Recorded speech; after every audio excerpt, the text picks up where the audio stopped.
গ্রামে গ্রামে পড়েছে ধান কাটার ধুম, তাই তো গ্রামের মানুষের চোখে নেই ঘুম। হ্যাঁ সুপ্রিয় দর্শক, আজকের ভিডিও চিত্র হচ্ছে ধান নিয়ে, বাকিটুকু দেখবেন প্রতিবেদনে।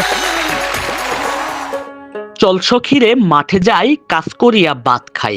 আমরা সবাই বাংলার কৃষক, এটি জানে সবাই। আমরা হলাম বাংলার কৃষক, আমরা থেমে গেলে থেমে যাবে বাংলাদেশ। তাই তো প্রতিনিয়ত কাজ করে যাই, আনন্দে আছি বেশ।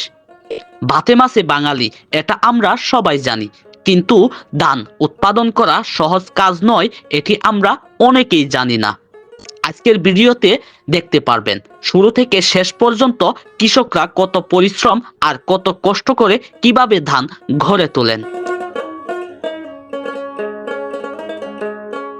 চাষের সময়ের উপর নির্ভর করে বাংলাদেশের ধানকে 3 ভাগে ভাগ করা হয়ে থাকে। এই প্রধান 3 ভাগ হলো আউশ, আমন ও বুড়ো। ধান বীজ বা চাল সুপ্রাচীনকাল থেকে লক্ষ লক্ষ মানুষের প্রধান খাদ্য। চীন জাপানের রাজাদের পৃষ্ঠপোষকতায় প্রায় 10,000 বছর আগে ধান চাষ শুরু হয়েছিল বলে জানা যায়।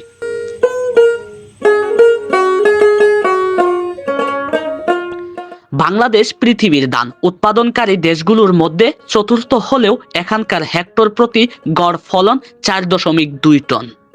চীন, জাপান ও কোরিয়ায় এ ফলন হেক্টর প্রতি 6.5 টন।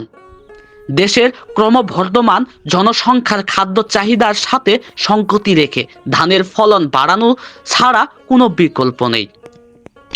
জমিতে ধান চাষ পূর্বের মুহূর্ত প্রস্তুতি থেকে শুরু করে জমিতে মোটর দিয়ে পানি, পাওয়ার টিলার দিয়ে চাষ, সার এবং কৃষকের হাড়ভাঙ্গা দিনের পর দিন পরিশ্রমের মধ্য দিয়ে ধানগুলো ঘরে তোলেন।